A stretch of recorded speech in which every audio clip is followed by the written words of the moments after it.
Kevin Doran was born on December 27, 1937, son of Irish immigrants Molly and Willie Doran. Kevin had an older brother, Stan, who was a child prodigy tap dancer who almost went to Hollywood and later served in the U.S. Army in World War II and was a local lawyer for the rest of his life.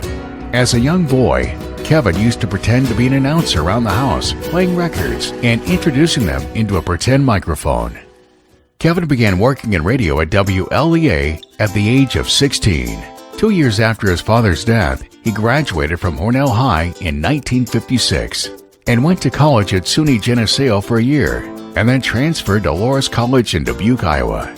He was a hit on the radio there and was written about some 30 years later in the Dubuque newspaper, where they recalled how funny he was on the air, making prank phone calls to the Washington Monument or calling celebrities who were at the Sands Hotel in Las Vegas.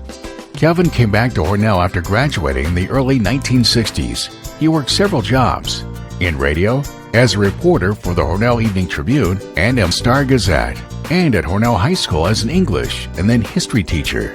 As a teacher, he was remembered for holding exciting political mock conventions and for his great lectures at HHS. He also did brief stints in radio in Washington, D.C. and in Mississippi.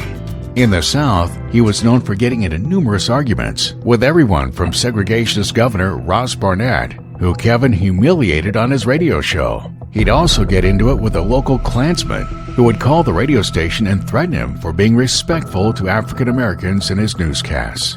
During his time in Mississippi, Kevin would walk out of restaurants if he saw that they had white-only, black-only water fountains. And once, he yelled at a group of white men in a restaurant who were harassing a little African-American girl. His life as a Northerner, who was outspokenly opposed to segregation in Mississippi, brought with it some dangers.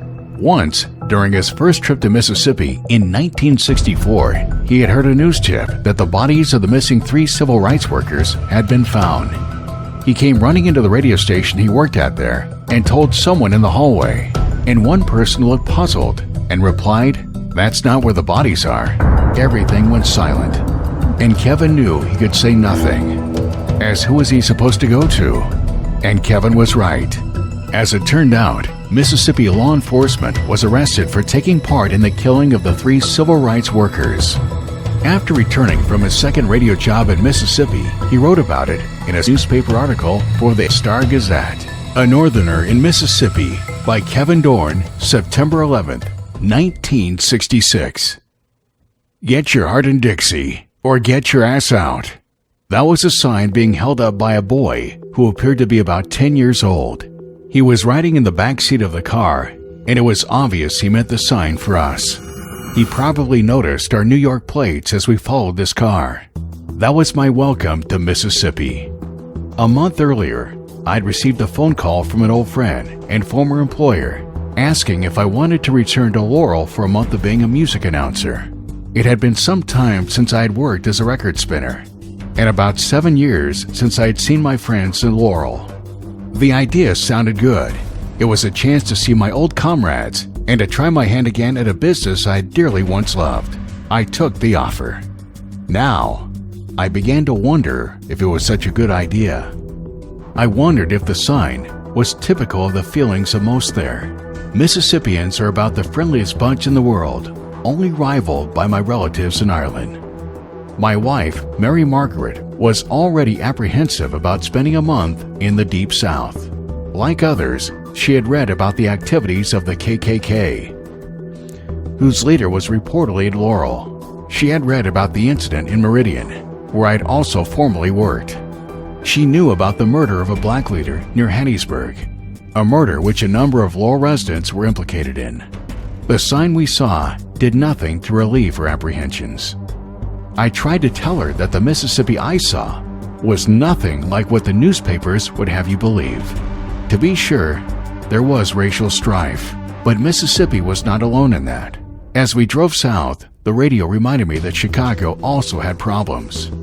However, the hostile sign held up in a rear window of a car by a youngster had shaken me a bit. A lot had happened since my last trip to Mississippi. The murders, the lynchings, and most recently, the march to Meredith. When we got to Laurel, I mentioned the sign to my friends. They laughed it off, as being the ignorance of one simple redneck.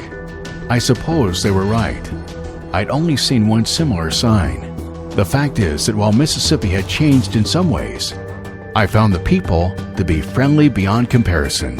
It is sincere, and you cannot help but be taken by the people with a soft accent and friendly drawl.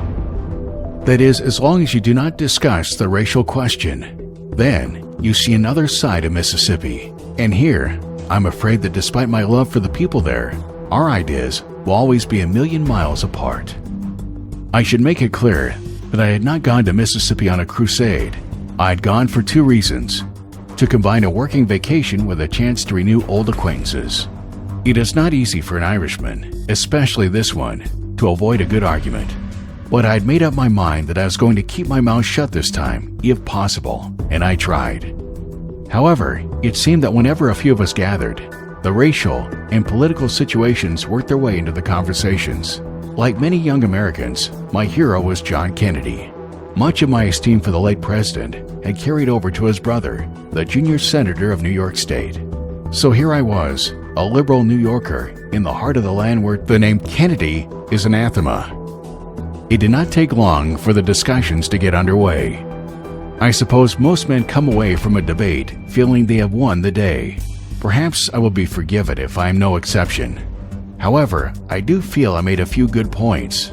Arguing with a Southerner who is committed to the Southern philosophy is an interesting business. When talking about the racial question, they usually start with the communist movement, as Southerners see the black struggle for rights as somehow connected with the communist conspiracy. They move from that to the old argument, the government is getting too big, and from that to the bit about the North pushing them around.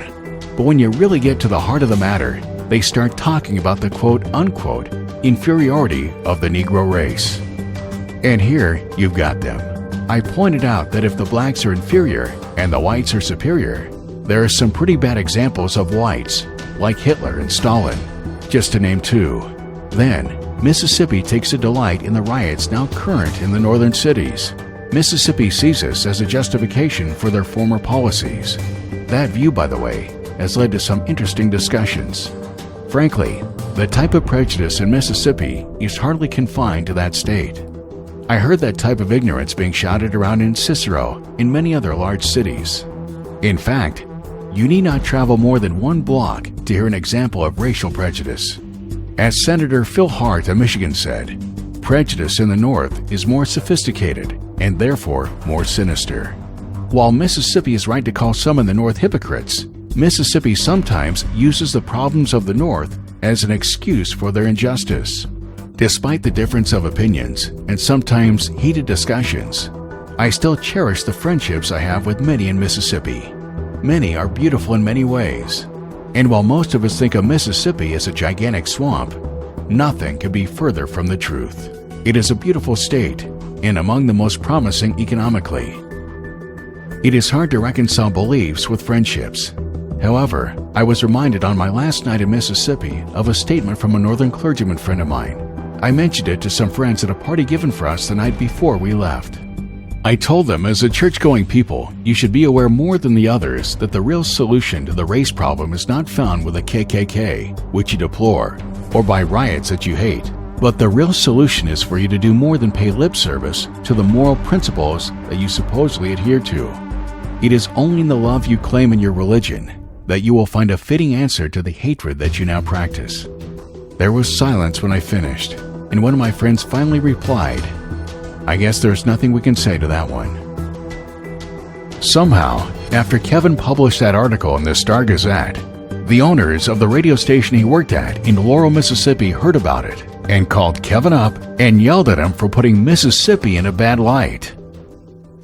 Doran was a skilled newspaper writer and covered everything from local news to Robert Kennedy's visit to Hornell in the mid-1960s.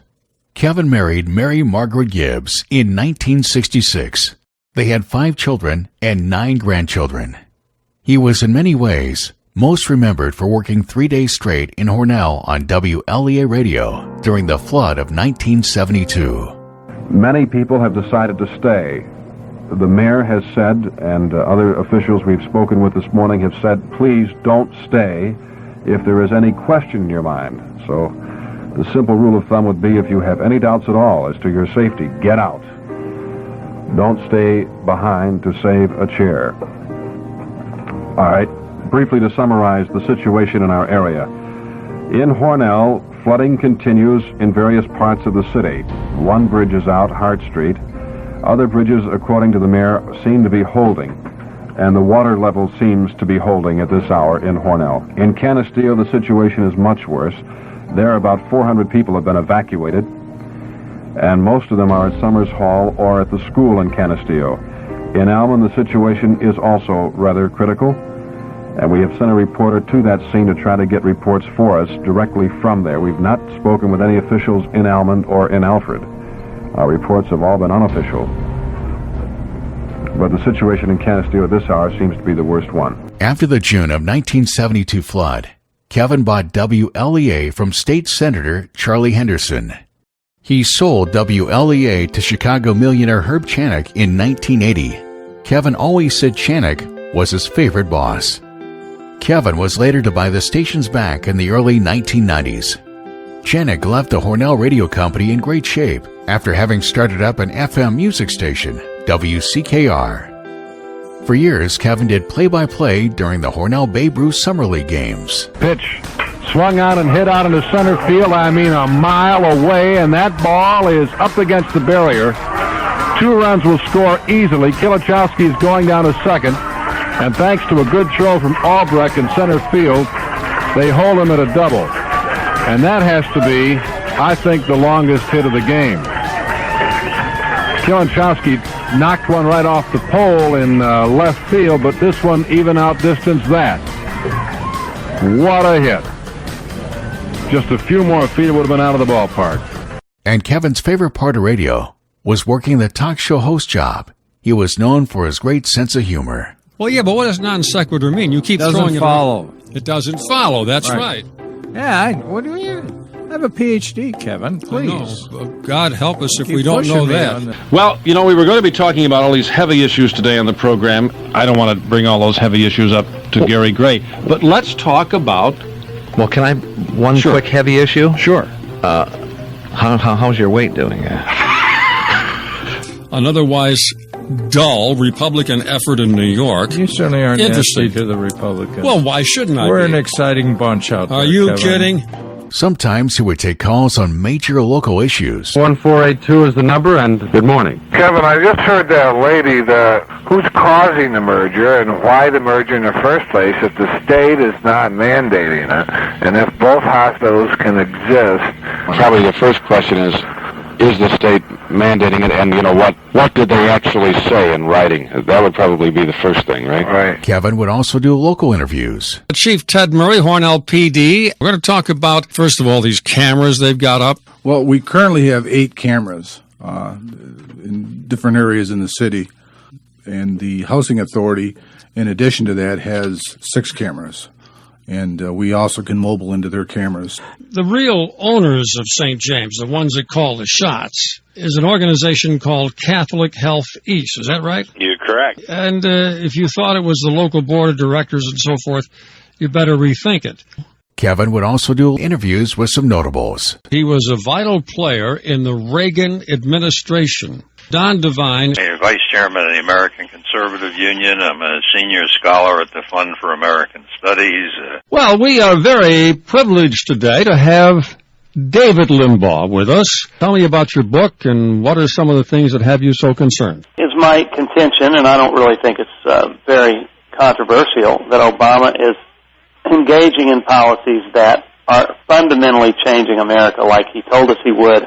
And many of you, I'm sure, have read either his books or his columns when he was with Newsweek. Arnold de Bourgrav was a senior editor for Newsweek. So, Mr. de Bourgrav, it's a real privilege to have you on the program. Kevin, delighted to be with you. Mr. de Bourgrav, you were with Newsweek, and as I understand it was while you were there in a position of considerable influence that you came upon this, what you call the spike, the KGB influence. Can you tell us about that? Certainly part of a mindset that winds up by being tantamount to thought control. It's a sort of no enemies on the left syndrome.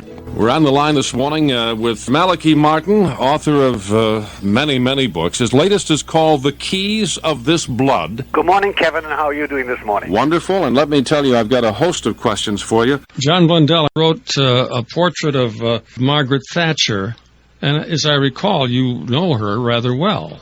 Yes, I've known Margaret since 1972. Best-selling author Ed Klein, formerly with the New York Times and Newsweek. A meeting took place in August 2011 that Bill Clinton put together at his home in Chappaqua, New York. Is that he had done a secret poll showing that his wife Hillary could beat Barack Obama in the Democratic primary elections in 2012. Kevin worked in radio at WLEA until just a few weeks before his death on October 21st, 2015. After his death, former students whom he taught at Hornell High School wrote about how they learned so much from him in his history class. Announcers who'd worked for him recalled his great voice and what a skilled announcer he was.